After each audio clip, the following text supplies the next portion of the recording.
সাবধানে রেখো, আর যদি কোনো প্রবলেম হয় তক্ষুনি আমাকে ফোন করো। Thank you Manab, thank you so much. বাঁচালে। তুমি জানো না তোমার এই সিদ্ধান্তে আমার ঘাট থেকে কত বড় একটা অপবাদ নেমে গেল। আমি তো চাই, বিশ্বাস করো, আমি সবসময় সবাইকে নিয়ে একসাথে সংসার করতে চাই। শুধু কেউ মিথ্যে বললে আমার মাথার ঠিক থাকে না। মানব, আমি কথা দিচ্ছি তোমার ছেলেকে আমি চোখের পাতায় রাখবো। Thank you Manab, thank you so much.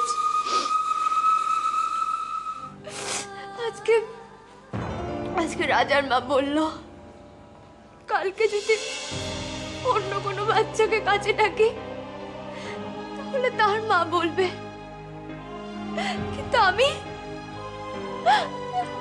আমার ছেলেকে অন্য লোকে নিয়ে চলে গেল। আমি কেন কিছু বলতে পারলাম না ঠাকুর? বলো না ঠাকুর।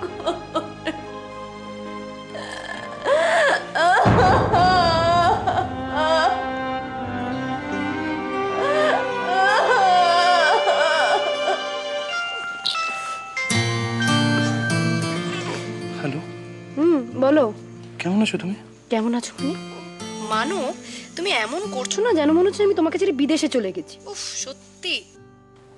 না সেটা নয়, আসলে আসলে আমি ফোন করেছিলাম কোনো প্রবলেম হচ্ছে কিনা সেটা জানার জন্য। কোনো প্রবলেম হচ্ছে না। আসলে না, আমার একটা কেয়ারিং হাজবেন্ড আছে জানো তো, যে আমার ভীষণ ভীষণ কেয়ার করে, সেই জন্য আমার কোনো প্রবলেম হচ্ছে না। তুমি একটা কাজ করো, তুমি তাড়াতাড়ি শুয়ে পড়ো। ওকে, রাখি, বাই।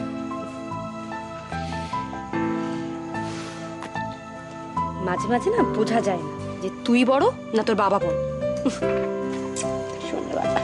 6 দিনে তো ষষ্ঠী পুজো করতে হবে। বলছি যে বাবাকে কিন্তু কালকে সকালে একবার পুরোহিত মশাইয়ের কাছে যেতে হবে। ভয় নেই বৌমা, ভয় নেই।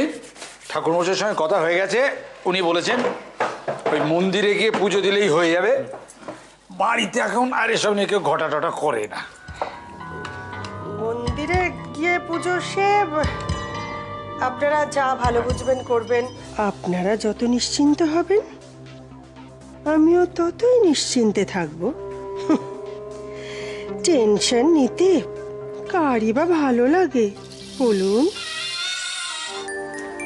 আচ্ছা জটামা, তুমি তো আমাকে মেয়ের মতো দেখো, তাই না? তুমি পারতে যদি আমাকে কেউ তোমার কাছ থেকে সরিয়ে নিতে চাইতো, পারতে সহ্য করতে? আমি কি করে জানবো বল? আমি কি কোনোদিন মা হয়েছি?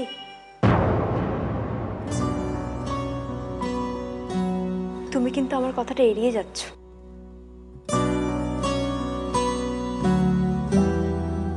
কি গো বলো, এড়িয়ে যাচ্ছ কেন? না না, এড়িয়ে যাবো কেন? এড়িয়ে না গিয়ে উপায় আছে? এ কি পারা যায়? পারা সম্ভব?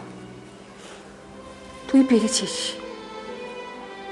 তুই পেরেছিস, কারণ তুই হতভাগিনী মাটাকে বাঁচাবি বলে।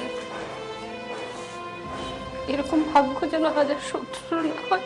না, তুমি বারবার এগুলো বলে ঠিক করছো? তুমি বারবার কেন এসব বলছো বলো তো? কি করবো বল? দিন রাত মনের মধ্যে পাপ বোধ আমাকে ঘুরে ঘুরে ঘুরে ঘুরে খাচ্ছে। আমি যতদিন বাঁচবো এই পাপ বোধ বোধহয় আমার পিছু ছাড়বে না, কিছুতেই পিছু ছাড়বে না। ভাবিস না রে, আমি জানি মায়ের হয়তো এমন ইচ্ছা ছিল, মা আমাদের কঠিন রাস্তা দিয়ে হাঁটে এনেছে। আমি বলতেছিলাম কি, মায়ের ওপর ভরসা রাখ, বুঝছিস?